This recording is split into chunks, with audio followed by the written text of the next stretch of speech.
Të nderuar teleshikues, mirëmbrëma dhe mirë se vini në emisionin Zonë e Debatit, I cili realizohet drejt për së drejti çdo të premte me fillim në orën 20 nga studiot e TV Globit. Në këtë emision, si zakonisht, trajtojmë temat nga aktualitetet dhe përditshmëritë në Republikën e Maqedonisë përsa I përket situatës, aktuale politike dhe shoqërore këtu pranë në vend. Për të debatuar në këtë drejtim, ne sonde misafir në zonën e debatit e kemi kryetarin e Rilindjes Demokratike Kombëtare, profesor Dr. Vesel Mehmedin. Mirëmbrëma, mirë se erdhe. Mirëmbrëma, mirë se u gjeta, ishte kënaqësi të marr pjesë në emisionin tuaj. Nderuari kryetar, ne të gjithë tani jemi dëshmitar të situatës krijuar aktuale politike këtu në Republikën e Maqedonisë. Sidomos situatë tensionuar pas dështimit të bisedimeve të cilat I zhvillojnë partitë më të mëdha këtu në Republikën e Maqedonisë për tejkalimin e situatës krijuar politike këtu në vend. Si e shihni ju situatën momentale aktuale këtu në Republikën e Maqedonisë pas dështimit të këtyre bisedimeve? Është e saktë që situata aktuale në vend është një ndër situatat më delikate dhe më të vështira që nga pavarësimi I shtetit deri më sot.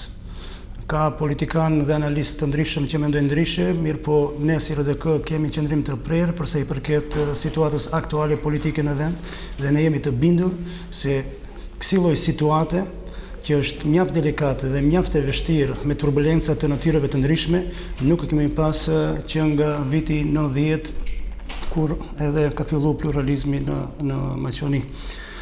Të them të drejtën, ajo që është duke ndodhur tani nuk është për ne si njohuri, nuk është diçka e re, për shkak se është çështje kohe kur do ndodhte kjo.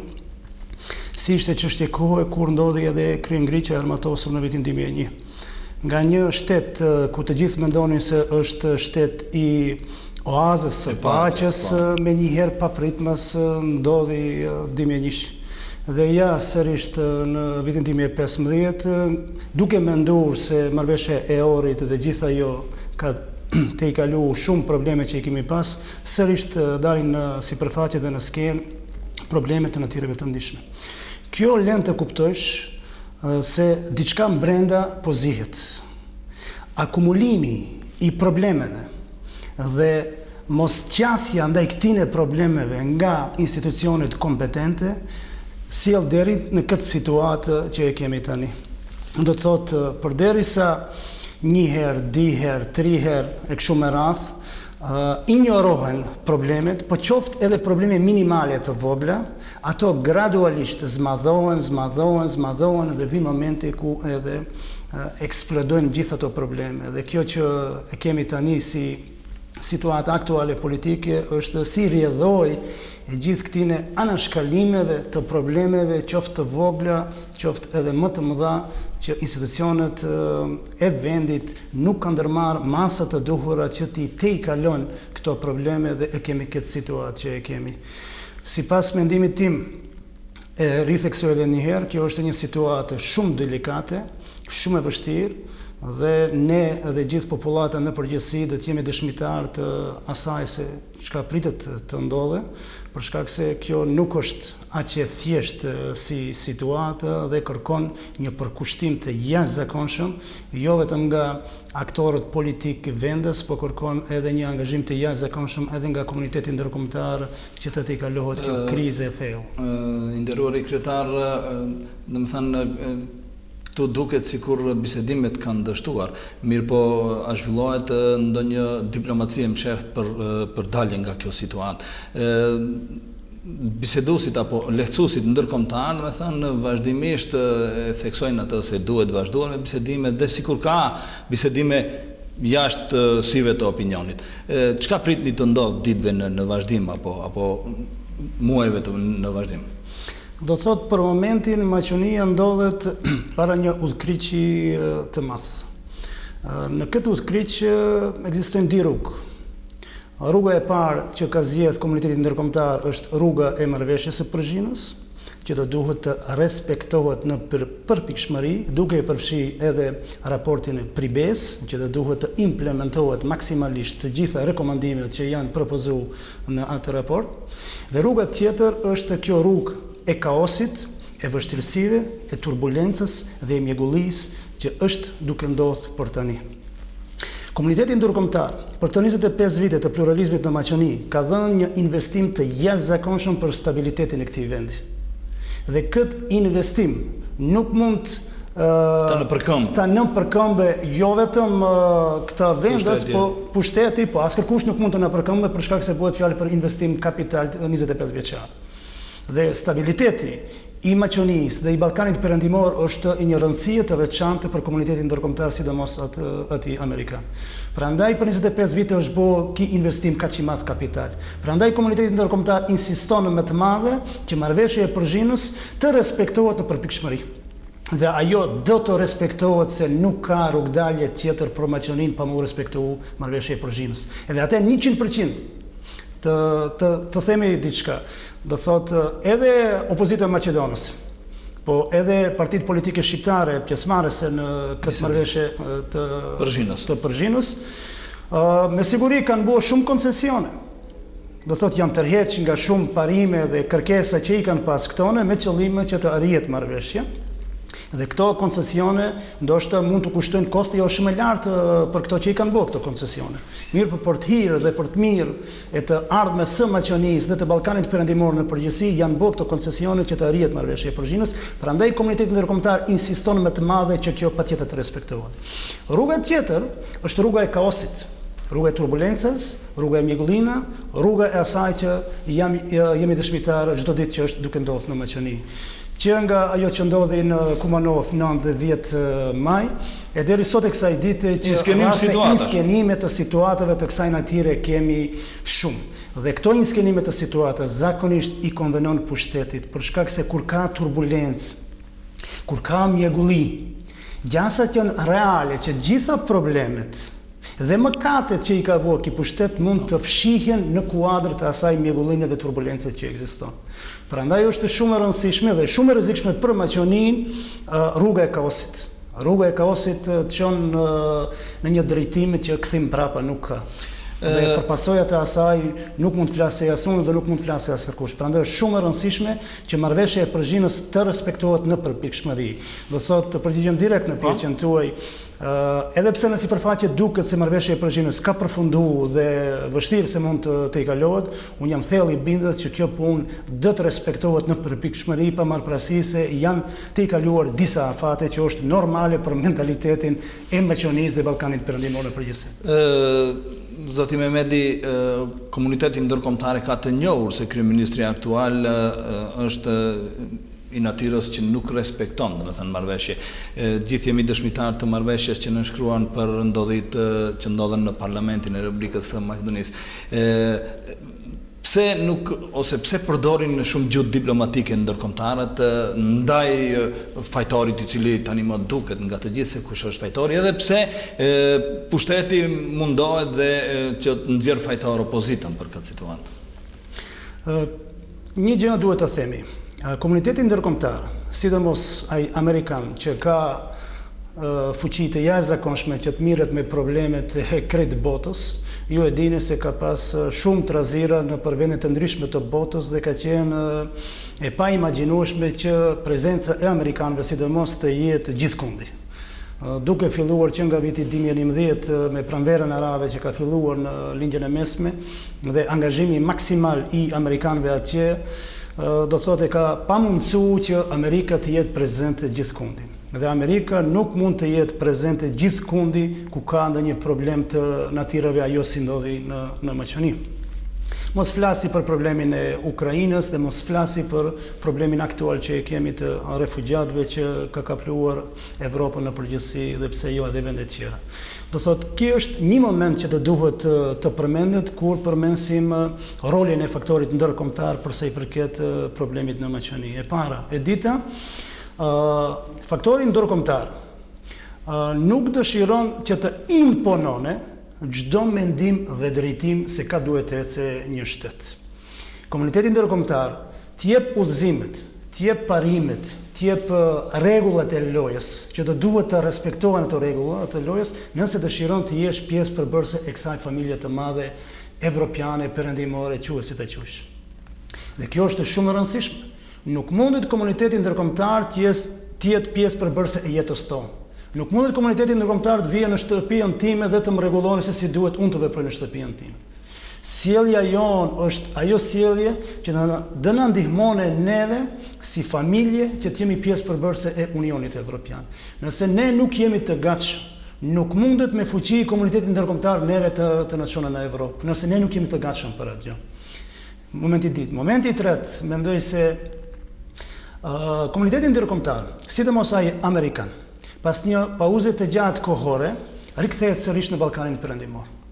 Që nga përfundimi i luftës së Kosovës, edhe kryeministri Armatosov deri diku në Maqedoninë në 2001, prezenca e komunitetit ndërkombëtar, sidomos atij amerikan, ka munguar nga Ballkani Perëndimor. Ka qenë i zbehtë. Ka qenë i zbehtë për shkak të problemit të parë që e përmenda unë me problemet e lindjes së mesme Ukrainës e kështu me radhë. Mirë, po tani vërehet shumë qartë se komuniteti ndërkombëtar më të madh është duke u rikthyer jo vetëm në Maqedoni, por edhe në Ballkanin Perëndimor në përgjithësi.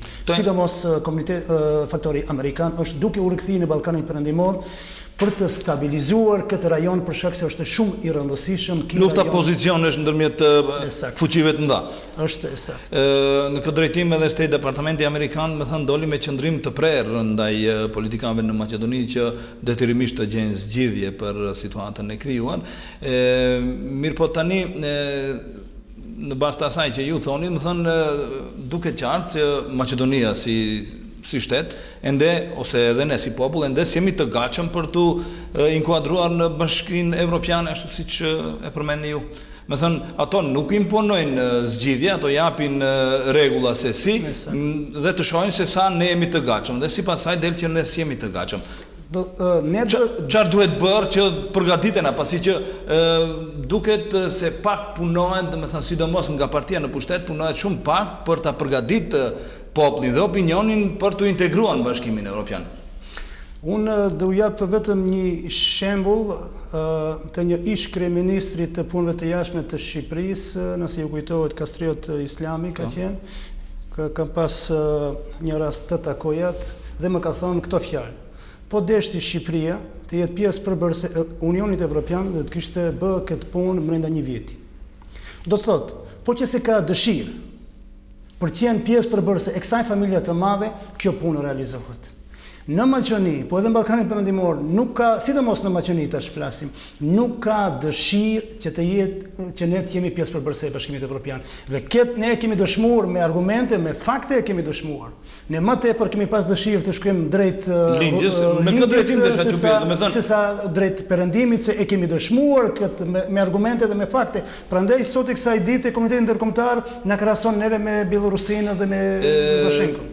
Kryetari nderuar, më thënë, ne kuptojmë popullatën maqedonase e cila nuk është e përcaktuar krejtput për perëndimin, ka dilemat e tyre, kanë lidhjet fare fisnore ose fetare me lindjen dhe me Rusinë konkretisht. A lëviz Maqedonia në këtë drejtim dhe sa shqiptarët duhet të luajnë rolin e tyre të cilët janë krejtput të prerë dhe të përcaktuar për perëndimin? Shifi, të themi se një komunitet dëshiron të shkojë drejt Rusisë dhe një komunitet tjetër dëshiron të shkojë drejt perëndimit nuk është e saktë. Duhet të kemi kujdes në këtë drejtim. A ka individ brenda një komuniteti sidomos atij Maqedonisë që dëshiron? Po ka. Edhe a ka individ brenda komunitetit shqiptar që dëshirojnë të shkojnë edhe dikun tjetër, jo ka Evropa? Po ka. Do thotë është shumë mirë mos i generalizojmë sendet për shkak se kjo nuk i ndihmon procesit në asnjë variant.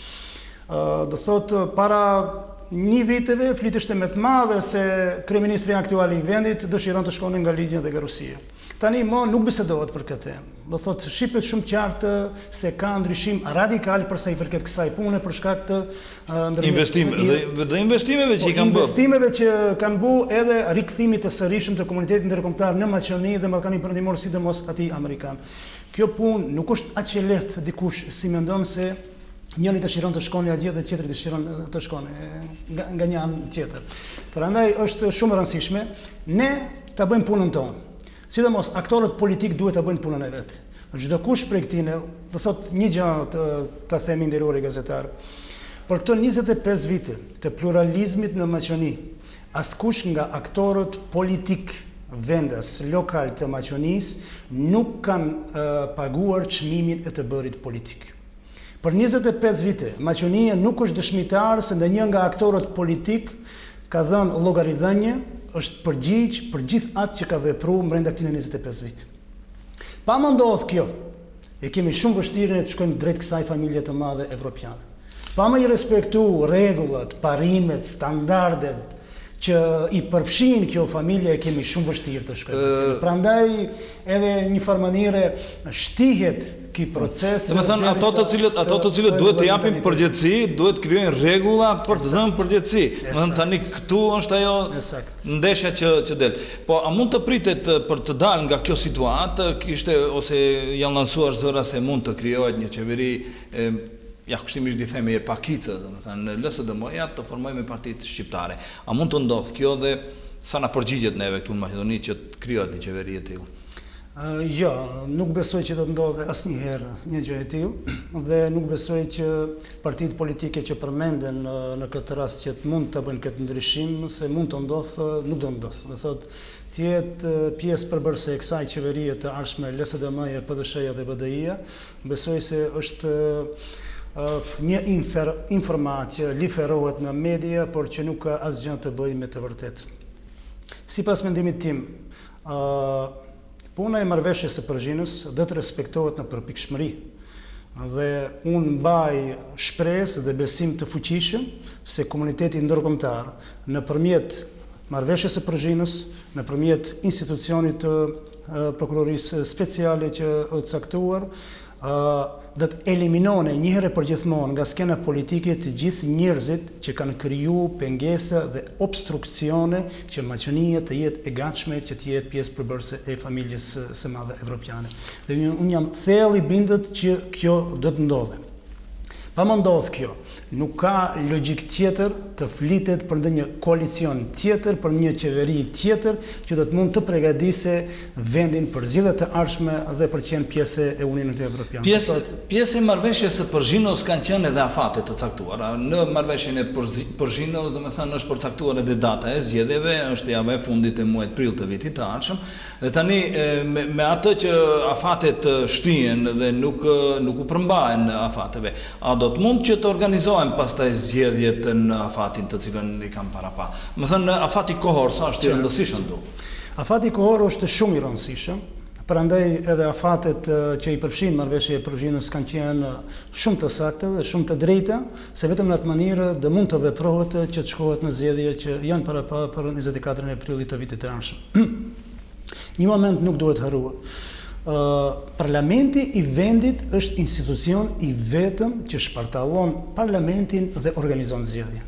Nuk është marrëveshje e Perëzhinës dhe nuk janë partitë politike. Po, të gjitha këto në mënyrë institucionale duhet bëhen në parlament. Patjetër të bëhen në parlament. Do thotë përderisa nuk ndodh ai moment, nuk mund asnjëherë të prejudikojmë se zgjedhjet do të bëhen më 24 prill.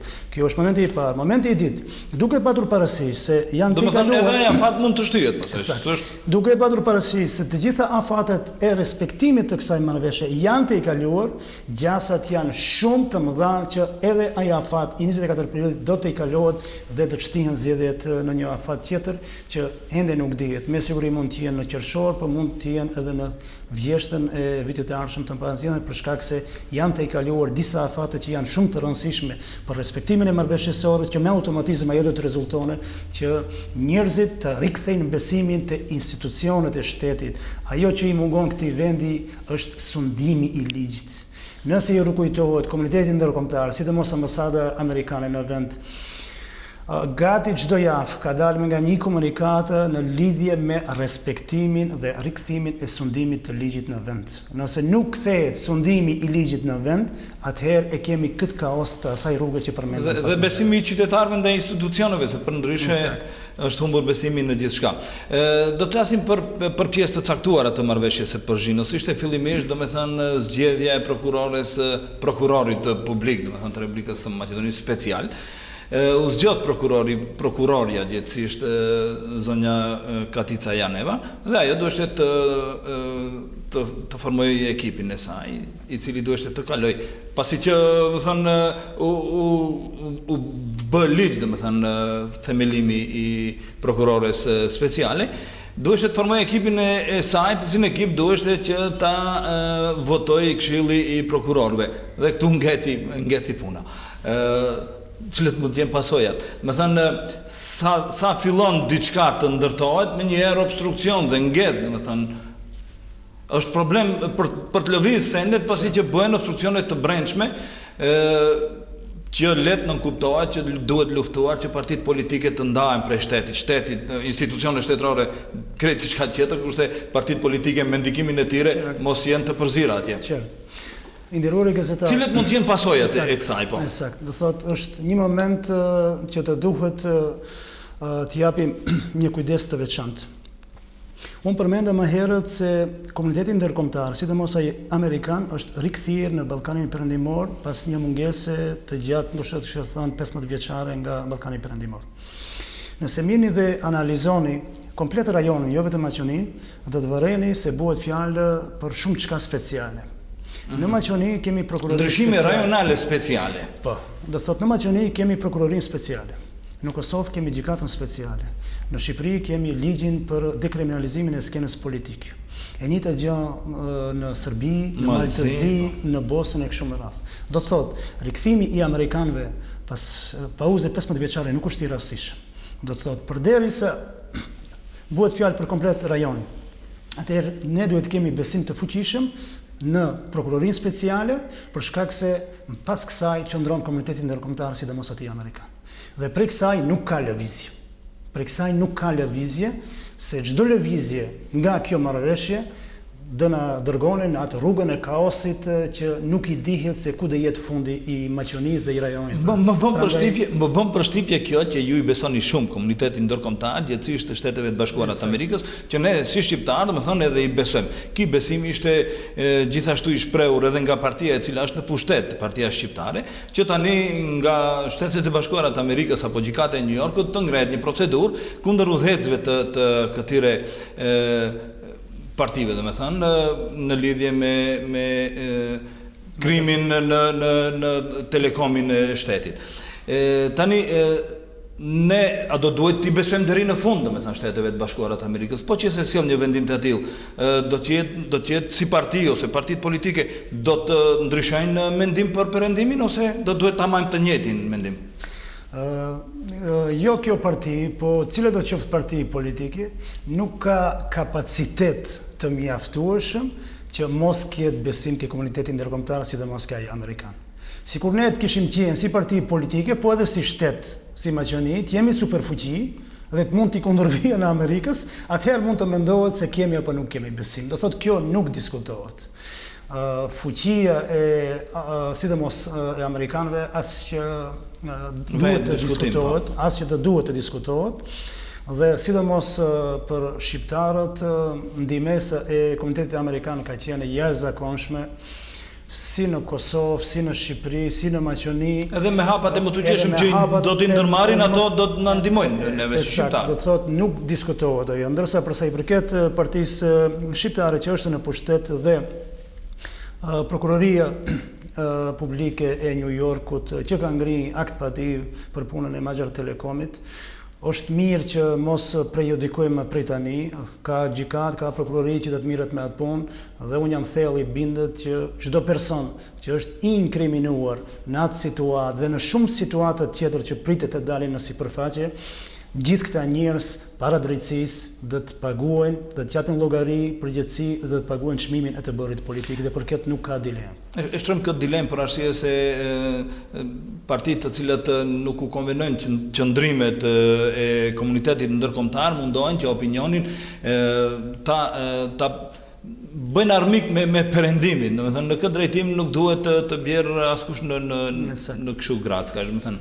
Sido që t'i kthehemi situatës të cilën e kemi ne aktualisht tu. Ju si parti politike, a keni qenë të konsultuar për sa i përket, domethënë, zgjidhjeve eventuale të këtyre situatave? Ja, konkretisht do të flasim, ishte propozim për të zgjedhur ose të vihet të sillet një ligj i ri për sa u përket zgjedhjeve, kodit zgjedhor. Në këtë drejtim, keni qenë të konsultuar për diçka nga komuniteti ndërkombëtar ose po pse jo edhe nga ky vendas? Të marrin mendimin tuaj dhe të kërkojnë, domethënë, ide edhe nga ju se si do duhet duket kjo situatë, si do duhet të tejkalohet kjo situatë. Deri tani ne si RDK kena pas me 10 takime me ambasadorë të huaj në vend që ta në kohën ne e kemi sqaruar situatën politike në vend dhe kemi dhënë solucionet tona për sa i përket situatës në vend. Do thotë këtë e kena bërë nëpërmes diplomacive të huaja që i kemi në vend, që është normale, dhe më pas ambasadorët e huaj të vendit që janë edhe pjesë përbërëse edhe të marrëveshjes së Peruzhinës, janë pjesëmarrës në gjithë këto takime që të mund të përcjellin edhe atje. Do thotë numër 1, numër 2, ne kena pas edhe kontakt direkt me ndërmjetësuesin Belk Van Hoyt, dhe sidomos për punën e kodit zgjedhor, ne i kemi dhënë të gjitha rekomandimet, sugjerimet, vërejtjet tona dhe ndryshimet që ne mendojmë si parti politike të duhet të bëhen, dhe të gjitha vërejtjet dhe rekomandimet tona Van Hoyt i ka marrë, i ka përcjell në takimet që i kanë pas, ndërsa procesin brenda se si ka rrjedh,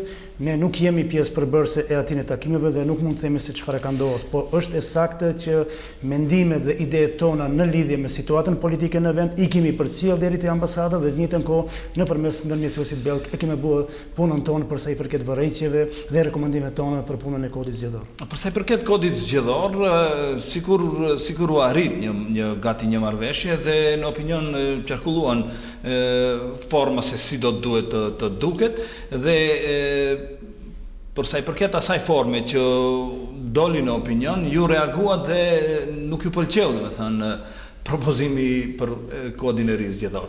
Cilat janë vërejtjet konkrete, të cilat juve aty nuk ju pëlqejnë dhe a ja keni përcjell ato atij diplomatit belg? Ne si RDK në kontinuitet kemi dalë me deklarata dhe komunikata publike nga ana e RDK-s dhe kemi dhënë vërejtjet tona për gjithë procesin që është duke ndodhur dhe kemi theksuar në kontinuitet se krejt këto janë lojra politike dhe manovra politike që bëhen brenda gjithë këtyre takimeve. Dhe nuk kemi dilemë të ne se këto janë lojra shtyrje, se bëhet fjalë për diçka shumë serioze, se bëhet fjalë për kështu, se do të humbim nga një anë dhe do të fitojmë nga ana tjetër, por në lidhje me kodin zgjedhor, do thotë vërejtjet tona kanë qenë shumë konkrete. Ne kena thënë publikisht që duke patur parasysh se në çfarë gjendje dhe kaosi gjendet vendi dhe kena dhënë një propozim konkret në lidhje me listat e hapura. Listat e hapura është një moment që do të mund të demokratizonte shoqërinë tek ne në masë të konsiderueshme. Pikërisht ne kemi problem me punën e demokratizimit dhe nëpërmes listave të hapura, kur do të kishte deputet që popullata direkt do të mund të zgjidhte atë njeri që e dëshiron dhe jo atë njeri që e dëshiron partia politike, atëherë në masë të konsiderueshme do të vinte deri te demokratizimi i vendit. Do thotë në fillim të gjithë partitë politike u pajtuan se do të jetë me listat e hapura. Në parim të gjithë e pranuan, e pastaj kur duhet vendoset aty nuk pranuan. Momenti i parë. Rrezikojnë vetveten për këtë arsye nuk e pranuan. Sakt. Do thotë këta parti që janë në pushtet, partia politike shqiptare, 14 vite është në pushtet. Partia tjetër e VMRO-s, 10 vite është në pushtet. Askush nga këto nuk dëshiron të humbe komoditetin që e ka krijuar për këtë periudhë kohore.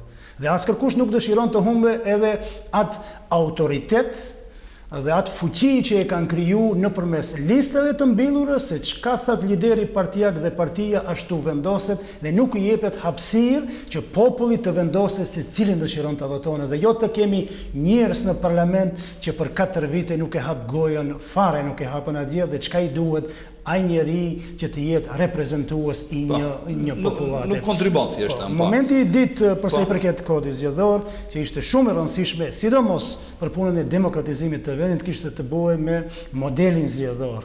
Nga 6 njësi ne propozuam që të ketë një njësi zgjedhore. Edhe këtë një njësi zgjedhore e përkrahte në masë të konsiderueshme edhe Partia Opozitare Maqedones LSDM. Edhe në okulare të ndryshme edhe parti tjera politike shqiptare e kanë përkrah, mirë për momentin e fundit nuk ndodhi. Me një njësi zgjedhore nuk do të kishte diskriminim ndaj asnjë votuesi. Çdo votë të kishte vlerën dhe peshën e vete, pa marrë parasysh se ku gjendet dhe ku banon ai person.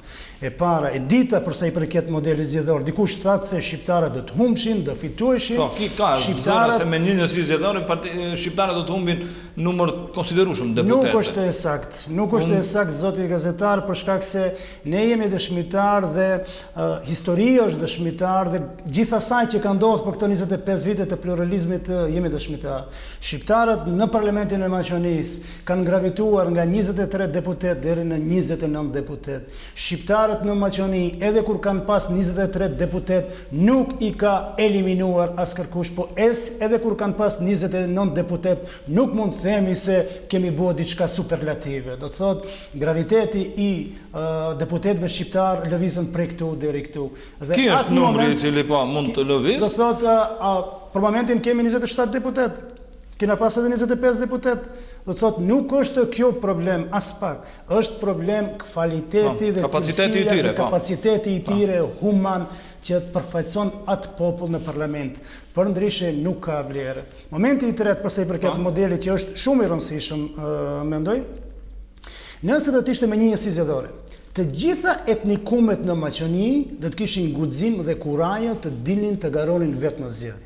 Nuk do t'i grumbullonte votat. Nuk t'i grumbullonte. Për momentin, VMRO-ja ka 20 parti politike në koalicion. LSDM-ja ka 20 parti. Në kuadrët e këtyre 20 parti kanë turq, kanë rom, kanë boshnjak, kanë egjiptian, të gjithë i kanë brenda.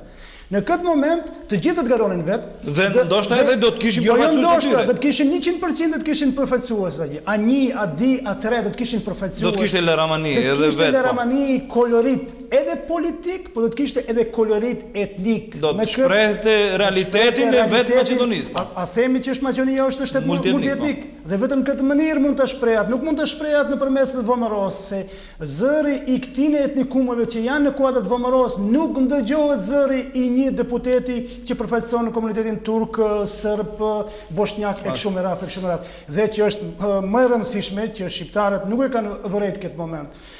VMRO-ja nëpërmes këtij koalicioni me 6 njësi zgjedhore gjithmonë i siguron 61, 62, 63 deputet.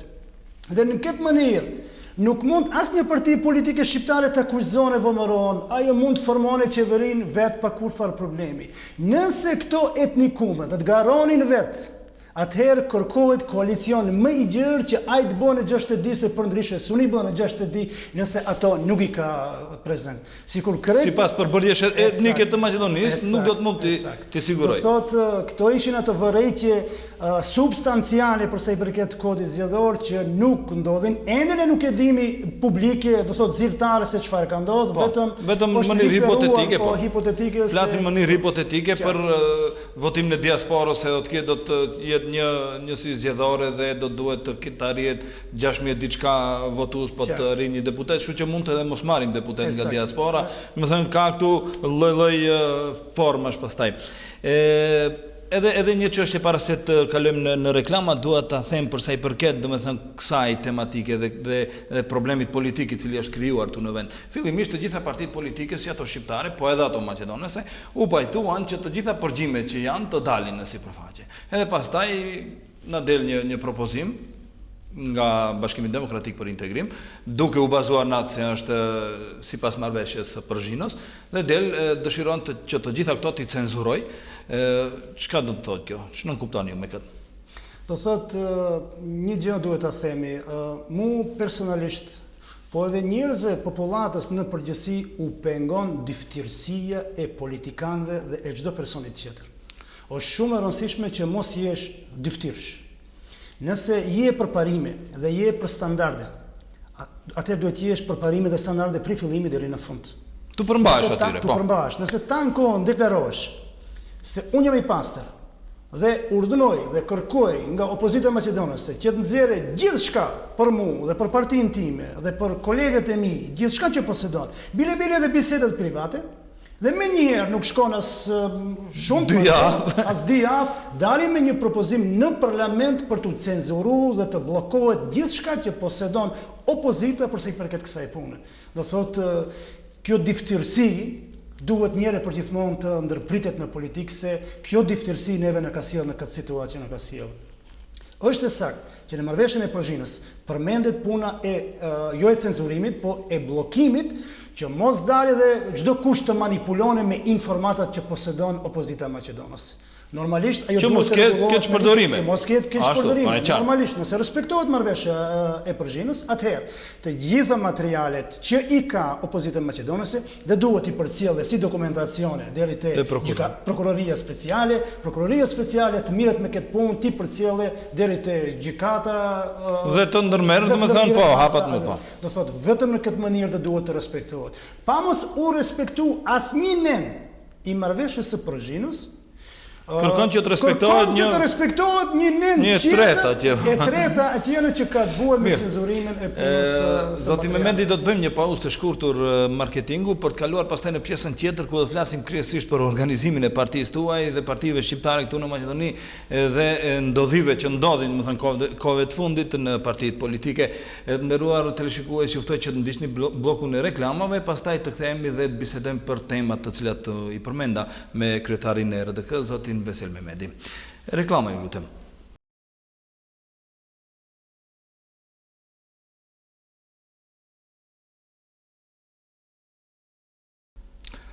Rikthehemi në studio për të vazhduar me pjesën e dytë apo për të vazhduar me emisionin Zonë e Debatit. Të nderuar miq të TV Globit, siç e keni të njohur, jemi drejt për së drejti nga studiot të TV Globit me emisionin Zonë e Debatit me mysafirin kryetarin e RDK-s, zotin Vesel Mehmeti.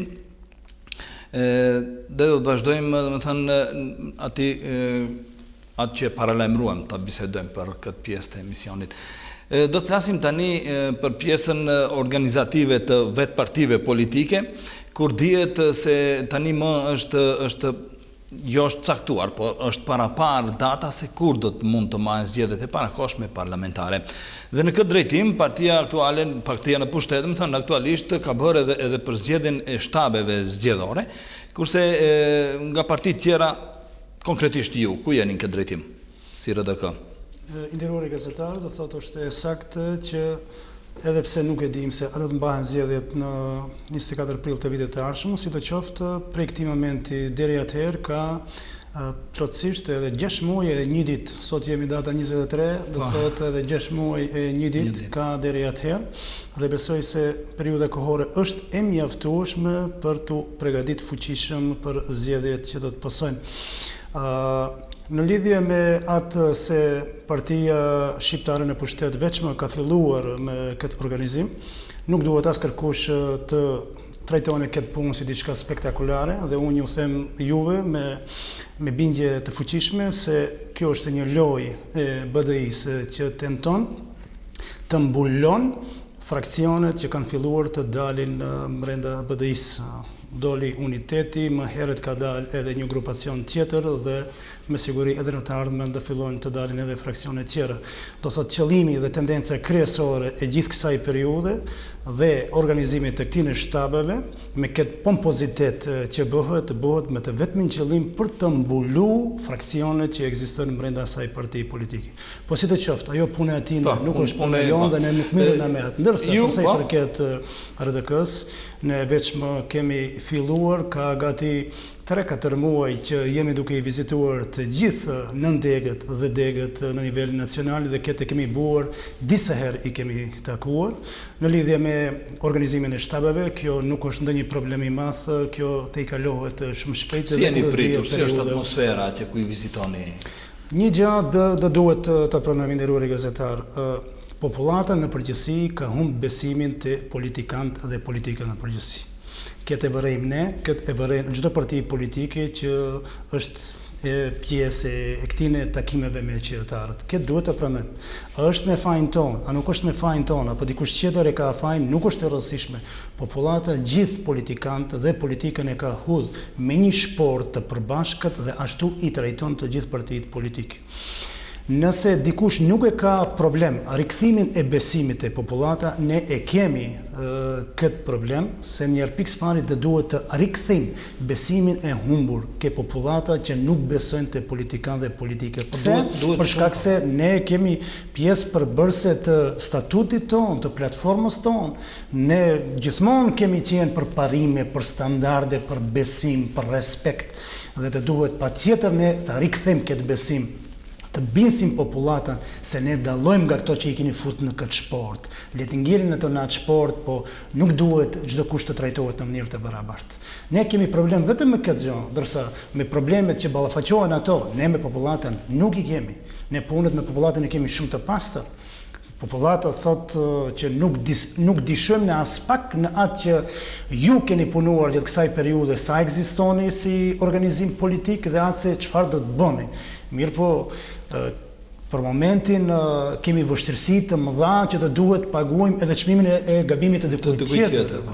Pasoja do t'i vuajnë edhe partitë në të ardhmen. Eksakt, nuk kam dilema do thotë edhe ne kemi këtë problem, gjithë partitë politike. Kjo do të jetë ndoshta problem edhe për arritjen e numrit më të madh të deputetëve në parlament, për arsye se qytetarët kanë humbur besimin dhe nuk janë domethënë të prirur që të dalin dhe të votojnë. Të them të drejtën, është mirë që dhe përqindja e votuesve do të jetë e vogël në kështu situatë. E meritojnë kretë këto politikanë dhe parti politike e meritojnë që popullatët t'i dënojnë edhe në këtë mënyrë.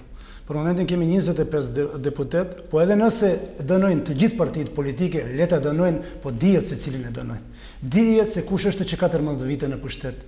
Dhe nëse e dënojnë në këtë mënyrë me një X të madh që të t'japin asaj flete, le ta bëjnë atë gjë, le ta marrin dënimin e merituar.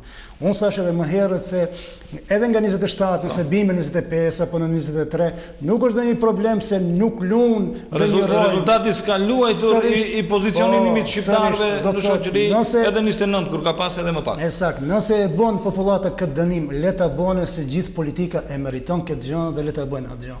Por ne si RDK të njerëzit e vullnetit të mirë që i takojmë, nuk kemi problem të kësaj natyre dhe nuk do të kemi problem të kësaj natyre përsa i përket organizimit tonë për të përgatitur së më fuqishëm për zgjedhjet e ardhshme që do të pasojnë në vitin e ardhshëm.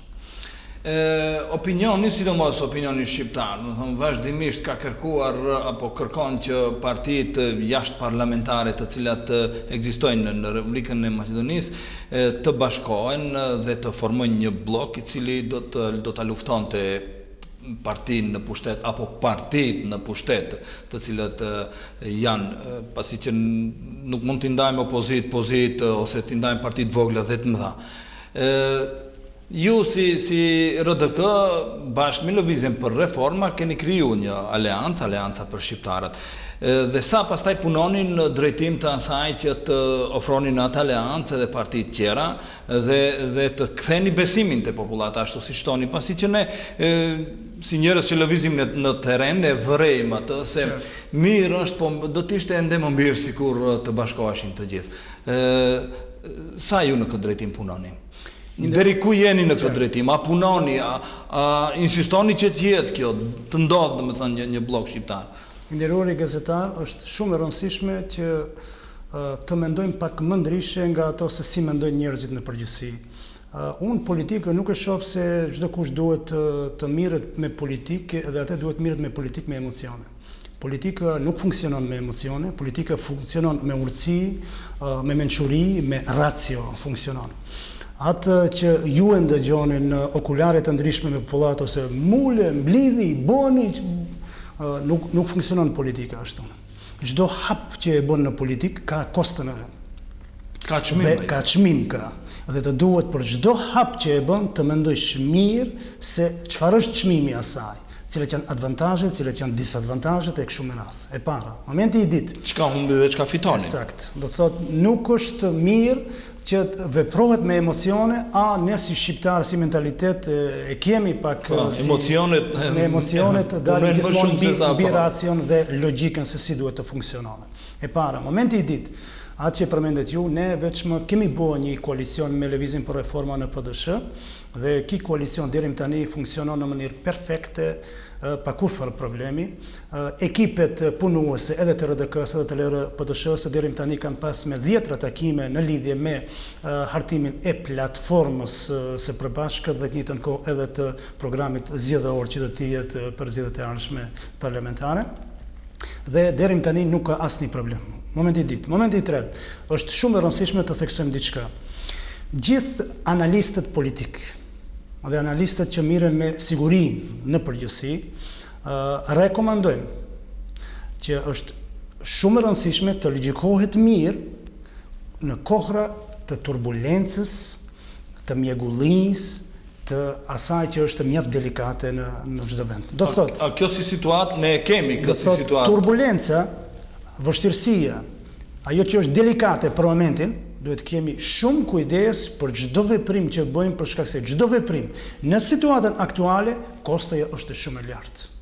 Do thotë, krejt analistët politik flasi për teoreticientët, nuk flasi për ato që lexojnë një gazetë dhe dalin analistë shtipin ditor, flasi për teoreticientë të ndryshëm të shkencave politike dhe të shkencave të sigurisë që mirën me këtë punë dhe rekomandojnë që në situatë të turbulencë në asnjë variant nuk duhet bëhen koalicione të mëdha, për shkak se nëpërmes atyre koalicione të mëdha ka shumë njerëz që tentojnë të fshihen në kuadër të asaj ambrelle të madhe që krijohet me atë koalicion. Prandaj njerëzit është e vërtet që kanë dëshirë, grumbullojnë, mlidhi, krejt, mëdhej, të vogël, pleq, gra, krejt bëheni bashkë të rrezoni këtë gjë. Nuk funksionon politika ashtu, nuk bëhet me emocione dhe nuk bëhet sidomos në situatë që është mjaft delikate për shoqërinë si situata aktuale që e kemi për momentin. Momenti i tretë. Momenti i katërt, ne si Aleancë për Shqiptarët, shumë qartë, disa herë e kemi theksuar në kontinuitet se jemi të hapur dhe derë është e hapur për çdo kënd që mendon që kjo platformë e Aleancës së Përbashkët është ajo platformë që të duhet të na bashkonet gjithë neve për të dhënë një kontribut për çështjen kombëtare. Ne në këtë aleancë nuk e kemi bërë të luftojmë kundër askërkuj. Ne kemi bërë për të dhënë kontribut për çështjen kombëtare. Unë asnjëherë nuk do të deklaroj se dikush është tradhtar dhe dikush është e kombëtar dhe nuk guxon askush këtë të bënë. Çdo parti politike me të mirët dhe të këqijet që i ka dhe duhet të jepet shpërblim për atë mirë që e ka bu dhe të duhet të dënohet për atë keqe që e ka bu. Historia do të dënone, populli do të dënone, do të marrin çdo kush vullën e merituar ndash për shpërblimin, ndash për dënimin gjithmonë. Nuk mund të themi ne se ku do të unë, bëdi 14 vite vetëm çia ka bërë për këtë popull. Nuk është korrekte të themi atë gjë. Ose për këto 24 vite të skenës politike të PDSH-s vetëm çia ka bërë për popullin shqiptar. Nuk guxon të bëjmë atë gjë. Ka të mira që kanë bërë ato dhe ato duhet të përmenden si të tilla, po edhe kur ka të këqija, duhet të përmenden si të tilla dhe antarët e asaj partie ti pranojnë edhe kur ka bëjnë thonë kina ka bërë këtu dhe të bëjnë përgjegjësim për atë dhe të morin meritat për atë që është shumë e rëndësishme. Edhe ne si Aleancë, do thotë, jemi të hapur. Deri tani kemi takuar disa organizata jo qeveritare që janë të interesuar të jenë pjesë përbërëse e kësaj aleance, që nuk dëshirojmë të luftojmë askënd, po dëshirojmë të japim kontribut për çështjet shqiptare. Ne në këtë aleancë mendojmë ndryshe nga të tjerët. A keni takuar edhe parti politike ose vetëm organizata të ndryshme, jo qeveritare dhe Deri tani kemi takuar vetëm organizata jo qeveritare që kanë shpreh gatishmëri të jashtëzakonshme që të jetë pjesë përbërëse, të japi kontributin e tyre dhe them edhe një herë këtu në studion tuaj që çdo kush që mendon jeni i gatshëm, do të thonë të takoheni me të gjithë dhe të bisedoni këtë drejtim. Saktë, çdo kush që dëshiron të jetë pjesë përbërëse e Aleancës për Shqiptarët për të dhënë një kontribut për çështjen kombëtare, pa mos menduar fare cëllën ta eliminojmë nga skena, cëllën me cilën do luftojmë e kështu me radhë, dera është e hapur dhe bujrum ato kush janë të interesuar që të jenë pjesë përbërëse të Aleancës të vinë të japin atë kontribut me kapacitetin e tyre human njerëzor që e posedojnë ato. Tani gati se para të gjitha proceseve zgjedhore në shoqërinë shqiptare paraqiten edhe parti të ndryshme Dhe kësaj radhe mund të themi që në skenën politike janë paraqitur disa parti politike, bile edhe janë regjistruar, tani është e njohur se kush është regjistruar dhe kush s'është. Por disa nga partitë, sidomos partia në pushtet, e mbron tezën se në Maqedoni nuk duhet të ketë shumë parti politike, pasi që dëmton shqiptarët apo dëmton votën shqiptare. Sa mban kjo dhe pasi që është ashtu, pse krijohen gjithë këto parti politike këtu? Nderuari gazetar, ju falenderoj pa mas që e parashtrut këtë pyetje, për shkak se kjo pyetje është bërë pjesë përbërëse e opinionit publik në përgjithësi dhe dëshiroj të japi mendimin tim në lidhje me këtë çështje. BDI me të madhe është duke e plasu këtë tezë se shqiptarët nuk kanë nevojë për më tepër se di parti politike dhe mjaft jemi në di parti politike dhe nuk ka nevojë të paraqiten edhe njerëz tjerë dhe parti tjera për shkak se kjo i dëmton shqiptarët. Unë e them publikisht se dëm më të madh se kjo që është duke ndodhur me di parti politike nuk ka ku të shkon. Dhe unë ju garantoj se ne nuk jemi dëm dhe rrezik për shqiptarët. E para, momenti i ditë. Nëse ti kërkon që vetëm di parti politike të ekzistojnë dhe asnjë kush tjetër më ekzistone, atëherë me automatizëm bim në një kurth që në psikologjinë sociale njihet si të menduarit grupor.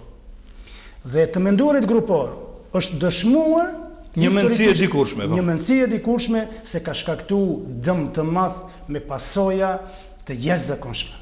Dhe në asnjë mënyrë nuk duhet populli shqiptar të pranone këtë tezë të BDI-s dhe cili do të qoftë që përmendën se vetëm di parti politike shqiptare duhet të ketë, nuk duhet të ketë më shumë. Nuk është korrekte të thuhet kjo gjë. Momenti i tretë. Nuk ka njeri në botë që ka pa dëm nga më tepër njerëz. 10 mendime, 10 ide, 10 momente kreative për zhvillimin e kombit shqiptar. Çfarë të keq që ka? Unë mendoj ndryshe se si duhet zhvillohet kombi shqiptar. Ju si gazetar mendoni ndryshe, BDI mendon ndryshe, le të mendoni ndryshe, po mos më ndalo mu të mendoj. Momenti i katërt që është shumë i rëndësishëm. Sipas kësaj ideje, atëherë vjen që krejt njerëzit tjerë që mendojnë ndryshe nga këto, duhet shkojnë edhe të flenë. Se ashtu thojnë këto. Rrini flenë ju se ne mendojmë për ju. Jo berbur, nuk dëshiroj ti të mendojsh për mua. Unë dëshiroj të mendoj vetë për veten time. Dhe unë organizimin politik e shoh më ndryshe. Ju e shihni organizimin politik më ndryshe. Vazhdo shifet ti ashtu si e mendon. Edhe ti, edhe ne do të kemi pasojat, do të kemi shpërblimet dhe do të shpërblimit dhe të dënohemi për atë gjë. Por mos tento të mbjellish këtë popullata se më tepër se di parti politike do të shkakton dëm. Nuk shkakton asnjë dëm. Është pasuri e jashtëzakonshme për shkak se ka mendim ndryshe politik, organizim ndryshe politik dhe kjo vetëm pasuri mund të sjellë kombi shqiptar, nuk i sjell dëm kjo punë popullit shqiptar. Ku mund të ndahet vota shqiptare këtu? Kur janë shumë parti politike në garë? I nderuari gazetar, numër 1 nuk ndahet vota politike për shkak se nëse mirë një analizoni në ciklet të ndryshme zgjedhore gjithmonë ka pas nga 5, 6, 7 parti politike shqiptare. Unë BDI-s dhe cili do të qoftë tjetër që e lanson këtë tezë, u a them këtë moment u a them. Në 2010 kur doli në sipërfaqe BDI, veç më kishte prezent 3 parti politike dhe u formu e 4 parti politike BDI. Ka qenë PDSH, ka qenë PPD dhe ka qenë PDK. Partia Demokratike Kombëtare ka qenë atëherë me në krije, nëse nuk gaboj, Xhevat Ademi ka qenë atëherë, Kastriot Haxhiregja e kështu me radhë. Do thotë, 3 parti politike kanë ekzistuar, formohet BDI e 4. Atëherë, pra diftirësi që folëm më herët. Si mund ti të lansosh një tezë të kësaj natyre kur ti më herët në 2010 e ke thënë këtë gjë? Kanë qenë 3, janë bërë 4. Në 2011 ka pas 5 parti politike shqiptare apo 6, ka qenë edhe BDSH-ja, ka qenë edhe BDK-ja, e Isni Shaqirit dhe Bardhil Mamutit. Do thotë nuk është fare problem dhe nuk ka asnjë dëm për popullin shqiptar. Ka një ide më ndryshe, ka një mendim më ndryshe dhe kjo nuk ka shansa të shkohet në dëm për askërkuj, jo vetëm të kombit shqiptar. Unë tregova më herët. Gravitacioni i deputetëve nga 23 deri në 27.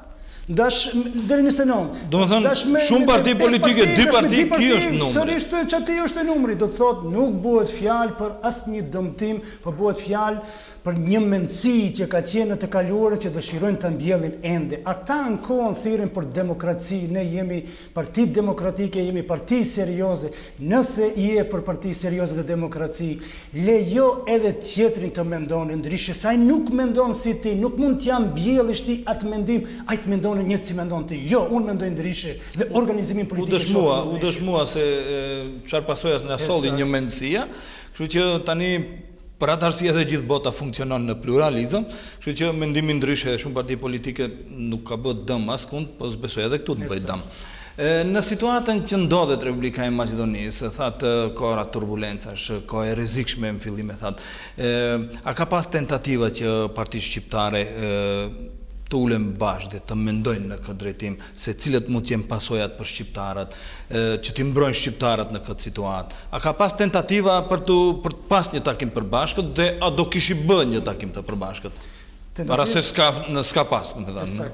Tentativa të kësaj natyre do të thotë ka pas dhe besoj që ju dhe publiku në përgjithësi ju kujtohet me iniciativë të kryeministrit të Shqipërisë Edi Rama, të gjithë liderët e partive politike janë takuar në Pogradec të Shqipërisë dhe aty kemi qenë prezent të gjithë liderët e partive politike në përjashtim të një liderit të PDSH-së që ishte prezent, po në moment kur ulëm në tavolinë të bashkëbisedojmë, e lëshoi në mënyrë demonstrative tavolinën dhe nuk ishte pjesë përbërëse e atij takimit të iniciuar nga kryeministri i Shqipërisë Edi Rama. Ku ishte qëllimi? Qëllimi ku ishte i këtij takimi?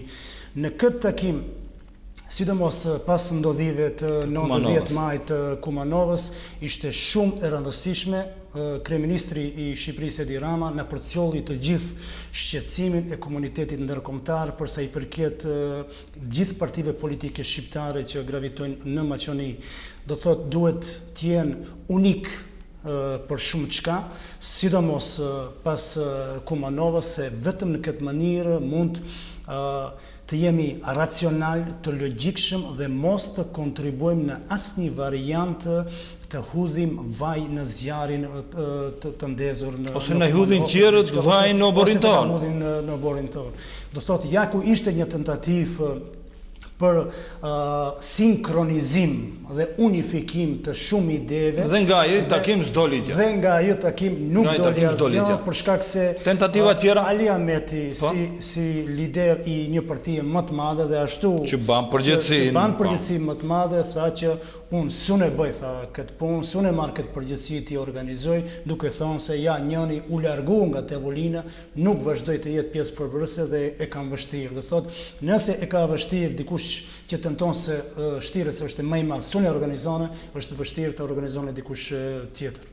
Ndërsa takimet të kësaj natyrës kemi pas, ne jemi takuar 4-5 herë edhe në Prishtinë me ndërmjetësim të Albin Kurtit jemi takuar. Albin Kurti në deklaratat e tij ka shprehë shqetësimin e tij për shqiptarët e Maqedonisë.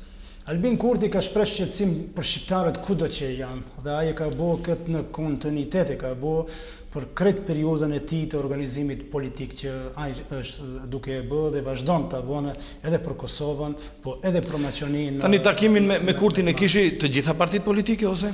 Jo, do të thotë në atë takim kemi qenë për liderët e partive politike opozitare që të ketë një farë unifikimi opozitar, mirë po edhe ai takim dështoi në atjene dhe e njëjta gjë mund të thuhet edhe për takimet tjera që kena pas në New York. Po të ketë një iniciativë, domethënë për të taku sërish do kishi pranuar? Po, pa problem. Jo vetëm, do thotë një gjë duhet ta themi. Nëse çështja shqiptare është në udhkriq, atëherë nuk kërkohet bashkimi i opozitës shqiptare, atëherë kërkohet bashkimi i gjithë partive politike, forcave shqiptare. Do thotë, këtu vërehet që nuk është e cënuar çështja kombëtare shqiptare. sikur të kishte qenë e cënuar çështja kombëtare shqiptare, unë jam i bindur që krejt partitë politike dhe ishin të unifikuar kundrejt palës maqedonëse apo cilës do qoftë forcë tjetër, por nuk është aty. Ndërsa për sa i përket takimeve të kësaj natyre, pa kurrë problemi do të ishim takuar. Lindi një iniciativë apo një ide, më duket nga një organizacion qeveritare ose nga një tani nuk di nga kush u lansua një ide që të krijohet një zajednicë, kushtimisht do t'i themi një zajednicë shqiptarëve këtu në Maqedonia. Mund të bëhet kjo? Kjo ide nuk është ide e re, nuk është e re, po gjithsesi mirë po. Shumë e vjetër, do thotë në por e heshtur. Po, në programin zgjedhor të 96-ës, kur janë bërë zgjedhjet lokale të atëhershme, në atë platformë të PPDSH-s atëhershme që kanë ngaru, pjesë përbërëse e asaj platforma dhe programe zgjedhor ka qenë pikërisht kjo që ju referoheni, që të buhet bashkimi apo asociacioni i gjithë komunave shqiptare në Maqedoni.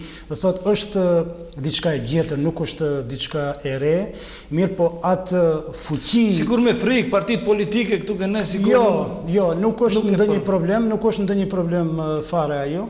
Edhe tani shumë kollaj të gjithë komunat shqiptare mund të bashkohen dhe të krijojnë një farë asociacioni të kësaj natyre dhe nuk është ndonjë problem. Nuk e ka atë fuqi që e ka zajednica në Kosovë. Atje ligji, marrëveshja që e bën në Bruksel u ka dhënë fuqi, do thotë peshë të madhe. Po marrëveshja e Ohrit nuk na dha atë peshë dhe atë fuqi, luftë edhe këtu kishte kryer ngritje. Ne si shqiptar për punën e marrëveshjes së Ohrit, nëse asgjë tjetër s'pak unë në sferën e decentralizimit të pushtetit lokal nuk është dash në asnjë variant të lëshojmë pe, mirë po dështimi më i madh ndodhi pikërisht në decentralizimin e pushtetit lokal që nuk e kemi atë fuqi që është paramenduar marrëveshja e Ohrit që të jetë puna e decentralizimit dhe ju e dini gjithë se një pjesë e madhe të komunave shqiptare janë me xhirollogaри të bllokuara, nuk kanë fuqi të mjaftueshme financiare. Kryesisht te komunat shqiptare shkollat janë pa energji elektrike, pa furnizim me derivate për ngrohje, kështu me radhë. Ne me afër fundit të emisionit të nderuar kryetar, desha t'ju pyes edhe për propozim buxhetin për vitin e ardhshëm. Puna e buxhetit të vitit e ardhshëm është si gjithë buxhetet tjera, gjithmonë është buxhet populist, është buxhet zgjedhor që për herë të parë tani e te i kalon edhe 3 miliarda në buxheti i vitit 2016, thotë nuk kam dilemë se buxheti i vitit të ardhshëm të vendit është buxhet populist që do të tentojë në variante të ndryshme sërish të blej vota. Partitë në pushtet e konsiderojnë si buxhet investues. Gjithmonë e kanë konsideruar si buxhet investues, por nuk është ashtu. Ekonomistët, analistët që i kemi në kuadër të RDK-s e theksojnë shumë qartë dhe gjithë analistët tjerë që mirën me këtë punë se nuk është ashtu investues. Thjesht zhvillimi i vendit nuk është, do të thotë është disproporcional në mes zhvillimit të vendit se duhet televizën krejt bashkarisht, nuk mund vetëm buxheti televizën lartë ndërsa qytetarët dhe popullata televizin si breshk televizin. Do thotë kjo punë shkon duhet jetë e sinkronizuar dhe kjo nuk është. Do thotë nuk kam dilemë që buxheti i vitit të ardhshëm është buxhet populist që do të tentohet sërish nëpërmes subvencioneve, nëpërmes bujqësisë, nëpërmes blegturisë, nëpërmes Ministrisë për Punë dhe Politikë Sociale, t'i blejnë të gjithë votat një farë mënyre me subvencione, me ndihmë sociale e kështu. Jo në mënyrë direkte, por indirekte. Po në mënyrë indirekte. Të kenë ndikim. Kështu tani para se të kalojmë në pyetjen e fundit për sonde se ku ju e shihni Maqedoninë, dua edhe një vlerësim tuaj për paralajmërimet e ndërkombëtarëve që po qëse nuk zhbllokohet procesi apo nuk respektohet marrëveshja e Përzhinës mund të ketë domethënë sankcione kundrejt politikanëve të caktuar dhe ndërmarrjeve të cilat përkrahin domethënë këtë lloj politike. A mund të pritet një veprim i tillë? Po, do thot pa dilemë mund të pritet një dhe prandaj a mund të ketë pasojë për popullatën? Ky lloj veprimi? Normalisht që do ketë pasojë edhe për popullatën, por pasojë do jenë më të mëdha për aktorët politik pikëspari që e bëjnë këtë pengesë. Po që se Maqedonisë ndërpriten edhe fondet, atëherë pasojë do të jenë. Nuk ka dilemë, do thotë, por pasojë më e madhe do jetë një për aktorët politik vendës që do të trajtohen, do të jenë në listën e zjesë, që do të mund të bllokohet edhe xhirollogaritë e tyre private që i kanë në përbot, kudo që i kanë atone. Të gjithë pasuria do të mund të bllokohet atyre, nuk mund të shfrytëzojnë atë dhe normalisht do të trajtohen ashtu si i quajnë si punë e Bielorusisë apo edhe dikujt tjetër. Ndërsa përsa i përket popullatës, normalisht nëse ndodhen ajo diktaturë e asaj natyre, atëherë që gjasat janë reale që do të pësone edhe popullata dhe nuk kam dilema të mirë, po unë mbaj shpresë të fuqishme që komuniteti ndërkombëtar nuk do të lejone që këta aktorë politik të definojnë këtë shtet ashtu si mendojnë ato të definojnë. Dhe si duan. Dhe si duan ato. Nuk do të ndodhe ajo. Komuniteti ndërkombëtar nuk do të lejone që definicionet të japin aktorët politik vendës. Ju jeni optimist në këtë drejtim? Nuk kam dilemë. Ku e shihni Maqedoninë e më të qeshme? Unë vitin e kaluar në dhjetor të vitit 2014 kam qenë në një emision nacional këtu në vend, gazetari më parashtroi të njëjtën pyetje që edhe ju më parashtroni, ku e shihni Maqedoninë në vitin 2015. Unë thash që unë do ta them jo në vitin 2016, por në periudhën e ardhshme. Do thotë atëherë kam thënë që për 2015 pritet të ndodhe një tsunami politik. Në 2014 dhe pikërisht ajo ndodhi. Do thotë një tsunami politik na ndodhi në Maqedoni që nga rasti i Kumanovës dhe gjithë asaj që pason sot e kësaj dite. Për Maqedoninë, do thotë çfarë pres të ndodh? Unë pres që intervenimi direkt i komunitetit ndërkombëtar do të jetë një ndihmës e madhe dhe unë jam thellë i bindur që do të respektohet në përpikshmëri 100% gjithçka që është pjesë përbërëse raporti Pribe dhe të njëjtën kohë edhe marrëveshja e Pruzhinës, se vetëm këtë mënyrë Maqedonia do të mund të jetë pjesë përbërëse e familjes së madhe evropiane, Bashkimi Evropian dhe NATO. Përndryshe, rruga tjetër është rruga e kaosit që nuk i konvenon as Maqedonisë, as rajonit, por të njëjtën kohë nuk i konvenon as komunitetit ndërkombëtar, për shkak se komuniteti ndërkombëtar për 25 vite ka dhënë një investim të jashtëzakonshëm për stabilizimin e këtij vendi dhe nuk do të toleroni që ai investim të shkojë huq për komunitetin ndërkombëtar. Nderuari kryetar, ju falënderoj që ishi pjesë e emisionit dhe mysafir në emisionin Zonë e Debatit. Unë shpresoj që në të ardhmen sërish që kemi mysafir në emisionet që do të organizohen dhe i organizon TV Globi. Edhe një herë ju falënderit. Falënderit, ishte kënaqësia ime të jem mysafir në emisionin tuaj. Ju falënderit edhe juve të nderuar miq të TV Globit, miq të emisionit Zonë e Debatit. Ju falenderoj që ndatë kohën që të jeni bashkë me emisionin Zonë e Debatit për këtë javë. Unë juftoj që të ndiqni reprizën e këtij emisioni që është nesër me fillim në ora 16 dhe juftoj që të na ndiqni edhe javën e ardhshme. Ju falenderit, natën e mirë.